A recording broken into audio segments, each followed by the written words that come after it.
yaabkii ee dhacdadan ayaa gilgishay dhammaan wadanka Hindiya toddobaadkii u dambeeyay.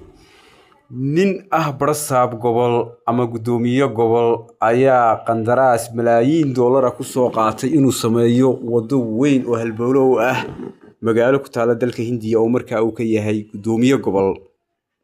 ninkaas uu qandaraaskii uu soo qaatay ama uu shirkadii u dhiibay oo heshiinta uu la galay waxa uu sameeyay mid ka yaabisay dhammaan dadweynaha adduunka ee daawaday ama shacab weynaha dalka Hindiya. ninkaas waxa uu sameeyay roog ayuu kala bixiyay intaas oo mitir oo weyn ayuu kala bixiyay wadadii intuu simay oo garaacay ayuu roog dul dhigay. rooggu markuu dul dhigay waxa uu ku shubay shaygii markuu ku yaaciyay waxa uu ku sii dul shubay in yar oo qafiif oo daamir ah. dadweynaha u dhashay dalka Hindiya ayaa qaarkood soo fashiliyay arrinkan oo laabay roogii iyo wuxuu meeshii dhigayba.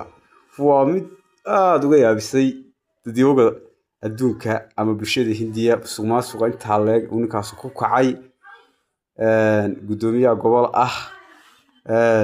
waa arrin aad uga yaabisay balse tanna waa mid Soomaalida ku badan. aad bay Soomaalida ugu badan tahay مسؤول كستو قندراس سو قادا inuu lunsado ama aanu sidii laga doonayay aanu ugu talagelin oo aanu ka dhigin ayaa ugu badan oo